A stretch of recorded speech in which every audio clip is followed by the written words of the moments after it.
Hello guys, welcome back to my channel. আবারও একটা mini ব্লগে তোমাদের সবাইকে স্বাগত। তো আশা করি আমার ভিডিওগুলো তোমাদের ভালো লাগছে। অবশ্যই একটু দেখো, আর কেমন লাগছে কমেন্ট অবশ্যই করো। তো এটা স্নান করে আসার পরের ভিডিও। আর বাইরে এখন যা বীভৎস রোদ, জিনিসপত্র রোদে দিতে দিতে শুকিয়ে যাচ্ছে। আর আমার মেয়ের তো সারাদিন খেলা হাসিতেই দিনটা কেটে যাচ্ছে।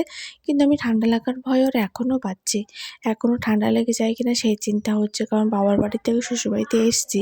এখানকার নতুন জল আবহাওয়ায় ওর ঠান্ডা লাগে কিনা সেটাই ভাবছিলাম। তারপর দুপুরবেলা সবাই একসাথে বসে খাওয়া দাওয়া করে নিলাম। আর বিকালের দিকে আমি আর মেয়ে ঘুরছিলাম। এই গোলাপ গাছটা অনেক দিনের, আনার পরের থেকে এখনও একদিনও গাছটা কাটা হয়নি। তাই ভাবলাম গাছটা ঝুড়ে একটু সেট করে দিই, কেননা গরমকালে তো সেইভাবে ভালো ফুল হয় না।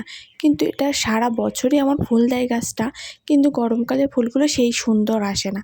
তাই ভাবলাম এবছর গাছটা একটু ঝুড়ে দিই। আর ঝড় বৃষ্টি হলে গাছটা আবার ভেঙেই পড়বে। তাই ঝুড়ে দিয়েছিলাম, একদম ফাঁকা হয়ে গেল জায়গাটা।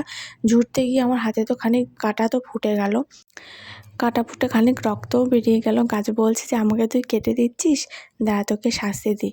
তাই তো দিল। আর আমার মেয়ে আর তার ঠাম্মি ওই যে বসে আছে, বসে বসে তারা দেখছে যে আমি কী করছি। আমার মেয়ের আমার দিক থেকে চোখ সরে না। তারপর সন্ধ্যাবেলায় খেয়েছিলাম একটু পাস্তা, অনেকদিন পরেই পাস্তা খেলাম। তো আজকের ভিডিওটা তো এখানেই শেষ করছি। কেমন লাগলো অবশ্যই জানিও।